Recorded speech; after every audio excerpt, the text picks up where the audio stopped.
What is going on YouTube? Mattypoo202 here. Welcome back to another dark and darker video. So now, before we get into the video, I do just want to show everyone something. I was playing duos last night. Look at this absolute unit. A wizard, right? He doesn't look like a wizard. Look at what this guy was wearing. So, you can bet your ass I'm going to run that in some solo gobby caves because this is a pretty cool bonk wizard kit.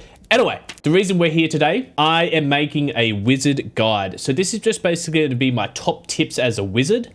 You guys might think, Matt, even though you're the best wizard in the world right now, how can I trust you? Well, if we go to the season, right, I haven't actually played this week that much. But however, if we go Hall of Fame, I mainly just play duos, right?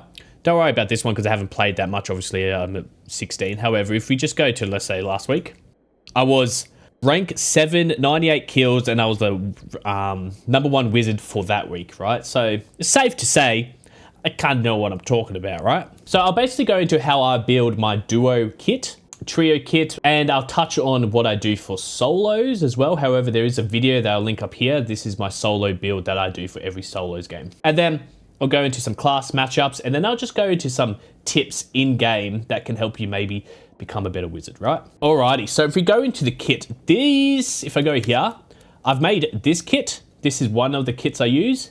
This is the other kit I use. The main difference is, if I'm running a Adventurer Tunic, I'll just run Sleek High Pants for more damage. If I'm running a Mystic Vestments, I'll just do loose trousers, right?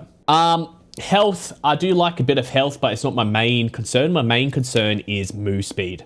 I like to be fast because if you're slow as a wizard, you're more likely to die. There's been so many times where I've had haste on and with my move speed and no one's been able to catch me and I've got out of some really sticky situations. I make sure I do get at least 40 knowledge and then will. I like to get at least 40 will, however, it's not that much of a concern. A bit of damage. I like to have at least 40% magical power bonus. This is just what I look for.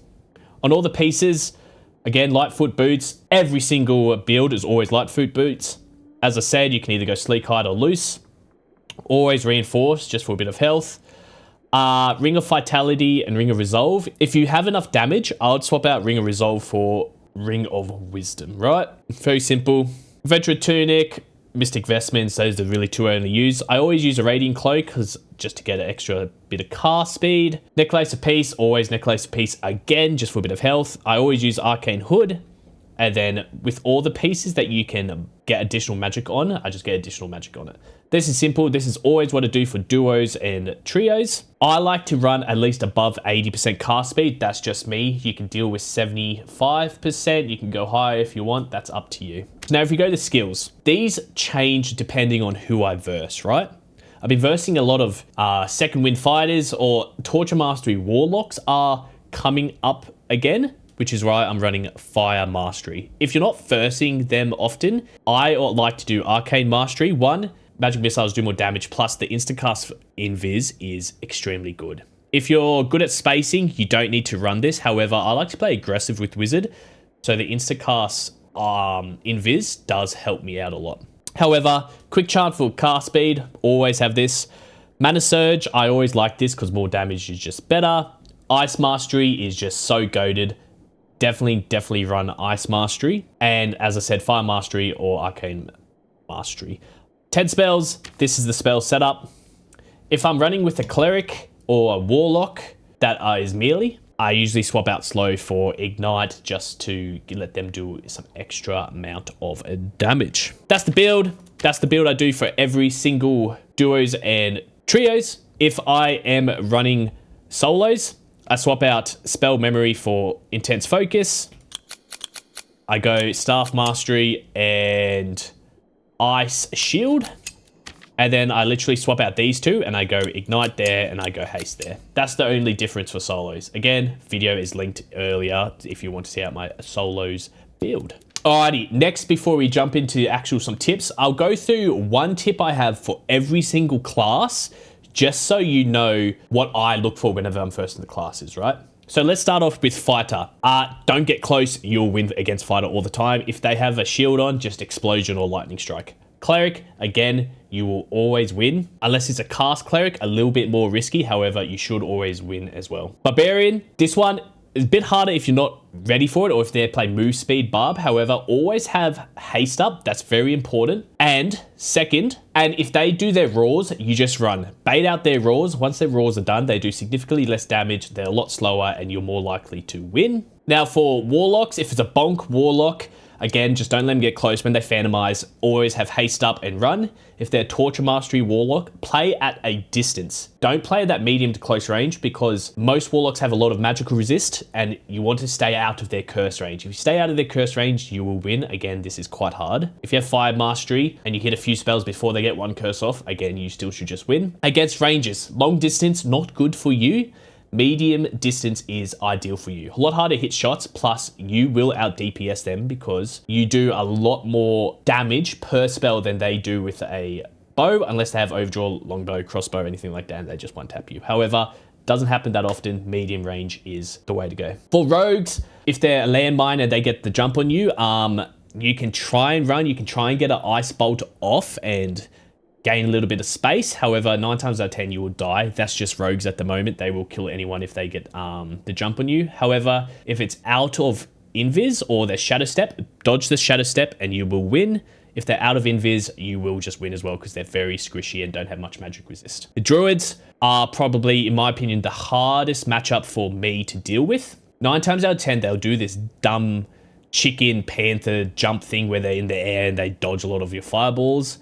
I usually go for zaps here because it's got a little bit of a burn going on, and if they change it to a chicken or rat with the burn on, they might just die. That's what I usually want to go for with druids or splash fireballs. Don't go for direct hits or anything like that if they're in chicken form. Just try and do a splash fireball. If they're panther and jumping at you, try and hit an ice bolt to stun them and get a bit of space. Sorks, as long as you dodge the fire elemental bolt, I think it's called, you will just win.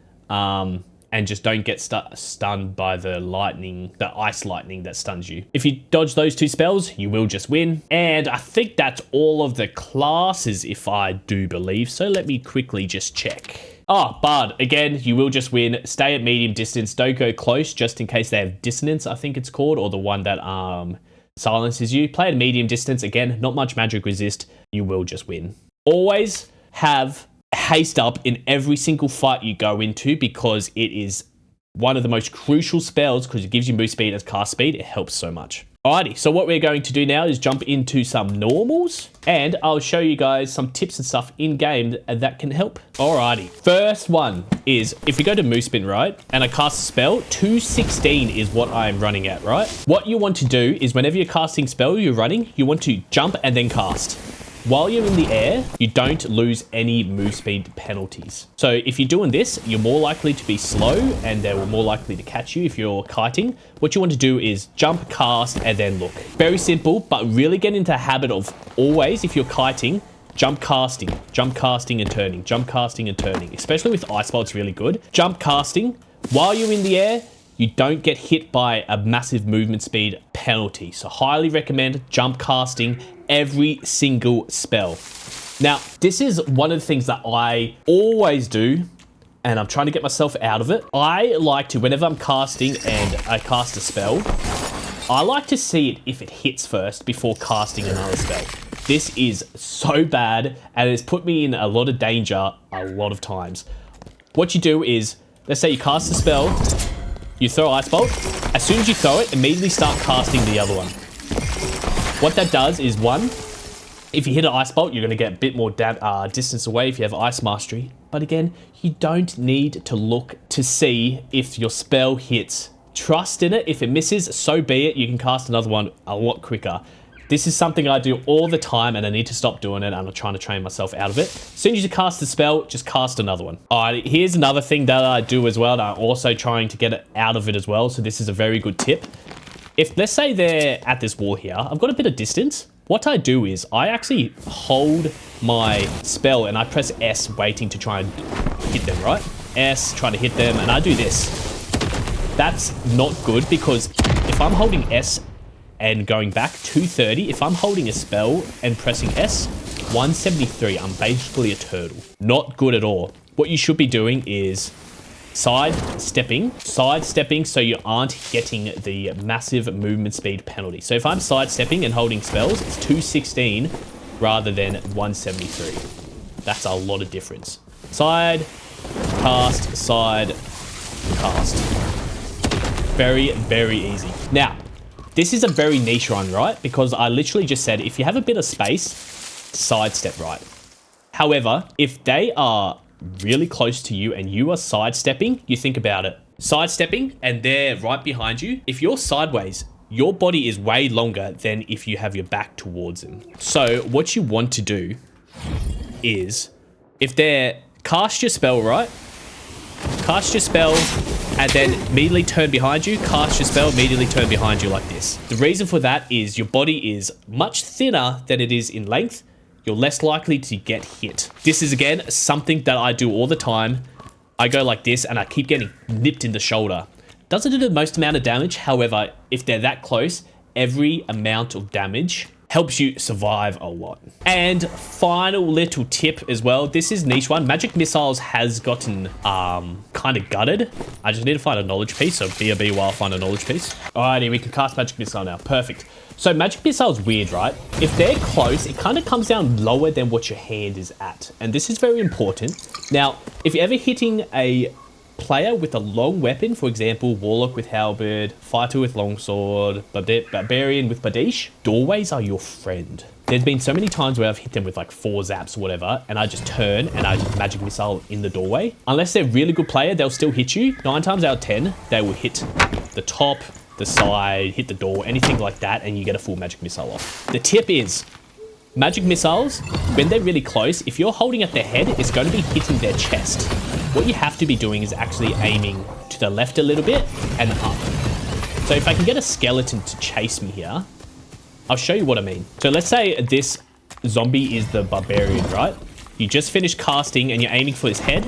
That's hitting his shoulder and chest. What you have to do is aim a little bit up and to the left. See where I'm aiming on the crosshair, and that was hitting his head and he died a lot quicker. One thing to be a bit wary of, and crouching in the doorway is good for dodging shots. However, not the most ideal because it makes your head a lot easier to hit. So I recommend just standing here and just bam.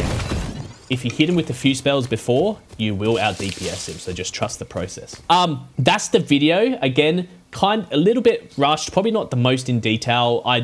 For this video, I ideally wanted to actually have like a 3D cam, like a free cam. However, you can't do it in dark and darker. If anybody knows how to do that, please let me know, because that would be sick for making videos like this. But if this was useful, please let me know down in the comments. And if you want to see more videos like this, or if you want to see more in-depth breakdowns of how I fight every single class, please let me know and I'll actually put in the time to show you how I fight every other class. If that sounds good, can you please, again, let me know down in the comments. And if you like this video, can you please like, because it does help a lot, and consider subscribing if I helped you out. I'm a wizard main. If you want to see some more wizard gameplay, subscribing is the best thing to do to help me out. But without further ado, I'll see everyone in the next one. Ciao, ciao.